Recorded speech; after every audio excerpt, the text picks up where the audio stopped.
ಓಂಕಾರ ಶಬ್ದವನ್ನು ಕೇಳಿದೆಯ ನೀ ಕೇಳಿದೆಯ? ಹರಿಹರ ಬ್ರಹ್ಮರನ್ನು ನೋಡಿದೆಯ ನೀ ನೋಡಿದೆಯ? ಓಂಕಾರ ಶಬ್ದವನ್ನು ಕೇಳಿದೆಯ ನೀ ಕೇಳಿದೆಯ? ಹರಿಹರ ಬ್ರಹ್ಮರನ್ನು ನೋಡಿದೆಯ ನೀ ನೋಡಿದೆಯ? ಈಗ ಆನಂದ ಆನಂದ ಆನಂದವೇ ಬ್ರಹ್ಮಾನಂದವು. ಏನು ಬೇಕಿಲ್ಲವೆಂದಾಗ ಆನಂದವೇ ಬ್ರಹ್ಮಾನಂದವು. ಎಲ್ಲ ಇದ್ದು ಇಲ್ಲವೆಂದು ನಡೆದಾಗ ಬ್ರಹ್ಮಾನಂದವು. ಅಹಂಕಾರ ಕಳೆದಾಗ ಆನಂದವೇ ಬ್ರಹ್ಮಾನಂದವು. ಓಂಕಾರ ಶಬ್ದವನ್ನು ಕೇಳಿದೆಯ ನೀ ಕೇಳಿದೆಯ? ಹರಿಹರ ಬ್ರಹ್ಮರನ್ನು ನೋಡಿದೆಯ ನೀ ನೋಡಿದೆಯ? ಸೃಷ್ಟಿಸುವವನು ನಾನೇ ಎಂದನ ಪರಬ್ರಹ್ಮನು. ಶಿವ ವಿಷ್ಣು ಬ್ರಹ್ಮರೆಲ್ಲ ನಾನೇ ಎಂದನು.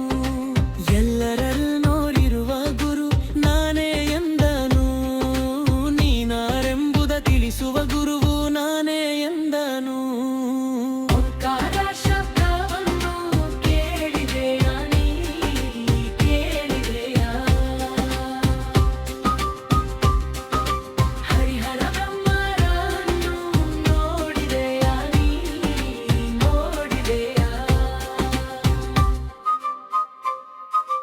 ಮೋಹಪಾಶವನ್ನು ಬಿಡಿಸಿ ಗುರು ನಲಿಸುವನು. ದೇಹದ ಭಾವಗಳನ್ನು ಗುರು ಬಿಡಿಸುವನು.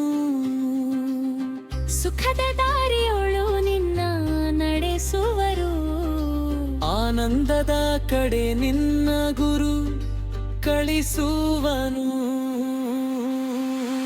ಓಂಕಾರ ಶಬ್ದವನ್ನು ಕೇಳಿದೆಯ ನೀ ಕೇಳಿದೆಯ? ಹರಿಹರ ಬ್ರಹ್ಮರನ್ನು ನೋಡಿದೆಯ ನೀ ನೋಡಿದೆಯ?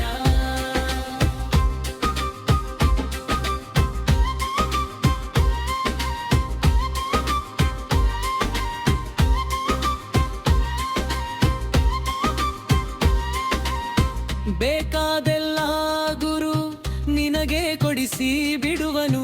ನಿನಗೇನು ಬೇಕೆಂಬುದನ್ನು ತಿಳಿಸಿ ಬಿಡುವನು. ಕರುಣೆ ತುಂಬಿದ ಬ್ರಹ್ಮವನ್ನು ತಿಳಿಸಿ ಬಿಡುವನು. ಬ್ರಹ್ಮಾನಂದದಲ್ಲಿ ಗುರು ನಿನ್ನನ್ನು ತೇಲಿಸಿ ಬಿಡುವನು. ಓಂಕಾರ ಶಬ್ದವನ್ನು ಕೇಳಿದೆಯ ನೀ ಕೇಳಿದೆಯ? ಹರಿಹರ ಬ್ರಹ್ಮರನ್ನು ನೋಡಿದೆಯ ನೀ ನೋಡಿದೆಯ? ಆದಿ ಅಂಕವಿಲ್ಲದಂತವನಾಗು ಎಂದನು. ನೀನೇ ಭರ್ಮನೆಂದು ಈಗ ತಿಳಿಸಿಕೊಟ್ಟನು. ನೀನಾರೆಂಬುದನ್ನು ಈಗ ತಿಳಿಸಿಕೊಟ್ಟನು. ನೀನೇ ಸದ್ಗುರು ರಂಗನೆಂದು ಬಿಟ್ಟನು.